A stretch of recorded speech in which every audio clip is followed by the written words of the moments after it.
આજરોજ ભુજ ખાતે આવેદનપત્ર આપવામાં આવ્યું। શ્રી ભુજ તાલુકા અનુસૂચિત જાતિ સામાજિક ખેતી સહકારી મંડળી લિમિટેડ દ્વારા જિલ્લા કલેક્ટરને આવેદનપત્ર પાઠવી દગ્ર ગામની મંડળીની જમીન અંગે તાત્કાલિક કાર્યવાહી કરવાની માંગ કરવામાં આવી છે। મંડળીનો આક્ષેપ છે કે મહેસૂલ વિભાગના હુકમ બાદ પણ જમીનનો કબજો તથા વાસ્તવિક ઉપયોગ મંડળીને મળ્યો નથી અને કેટલાક લોકો દ્વારા કબજો જાળવી રાખવાનો પ્રયાસો થઈ રહ્યા છે।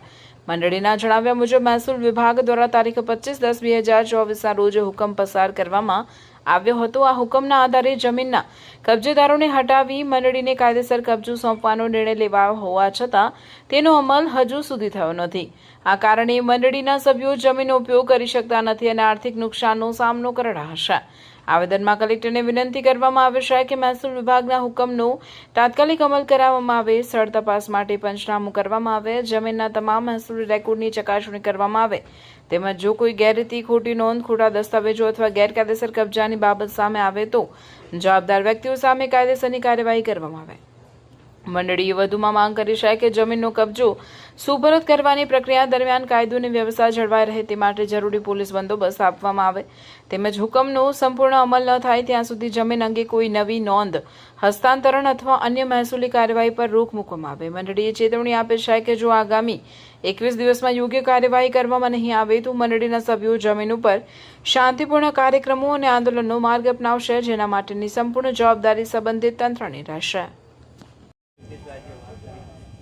આજરોજ કલેક્ટર કચેરી ખાતે ભુજ અનુસૂચિત જાતિ ખેતી સહકારી મંડળી છે જે એની જમીનો છેલ્લા 4 દાયકાથી અન્ય અસામાજિક તત્વો હોય કે અન્ય જે પણ લોકો હોય એના પાસે આ જમીનોના કબજા છે।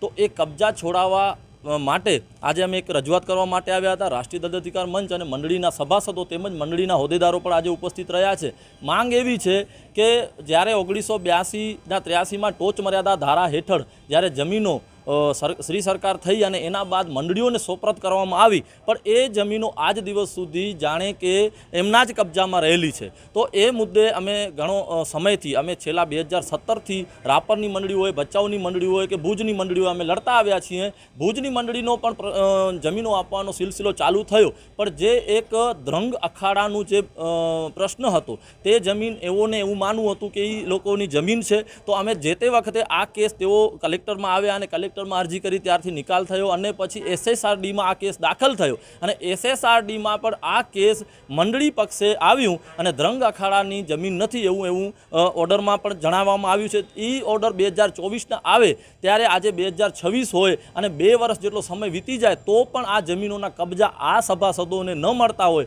તો આ એક ખૂબ ગંભીર બાબત છે। અમે મેકરણ દાદાને માનીએ છીએ। મેકરણ દાદામાં અમને અસીમ શ્રદ્ધા છે।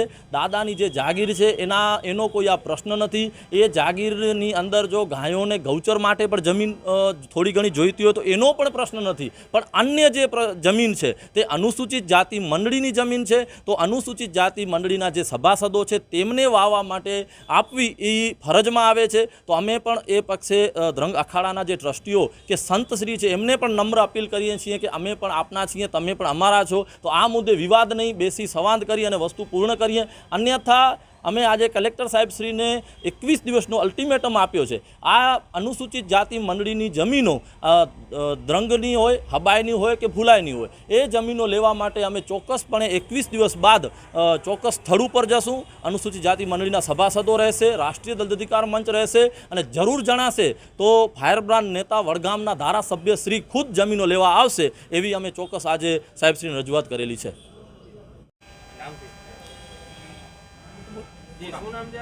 મારું નામ છે શેખવા રાજેશ લક્ષ્મણભાઈ। હું ભુજ તાલુકા અનુસૂચિત જાતિ સામુદાયિક ખેતી સહકારી મંડળીનો ઉપપ્રમુખ છું। અમુક સંજોગોથી પ્રમુખ સાહેબ હાજર રહી શક્યા નથી।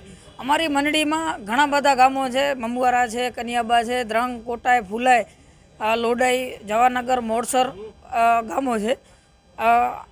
આ દ્રંગની જમીનમાં ખોટી રીતે અખાડાથી દાવાઓ કરી અને જમીનોને કબજો આપતા નથી અને કાયદા SSRDના હુકમ મુજબ જમીનો 2024માં એનો હુકમ પૂર્ણ થયેલ છે અને એ જમીનો અમને સોંપવાનો ઓર્ડર પણ કરવામાં આવેલ છે। તેમ છતાં એ લોકો ખોટી રીતે ધાકધમકીઓ કરી અને અમારા સાથે ઘણો બધો ધાકધમકીઓ કરીને જમીનો સોપત કરતા નથી। મારા દ્વારા એક જમીનમાં વાવેતર કરવામાં આવેલ હતો। એ જમીનમાં ત્યાં અખાડાના 300 થી 400 સેવક ગણો ભેરા થઈ અને મને દબાવવાની ટ્રાય પણ કરવામાં આવેલ છે. એ લોકો એમ કીધું કે જમીન મૂકી દો, પણ અમે લોકો જમીન મૂકવાના નથી.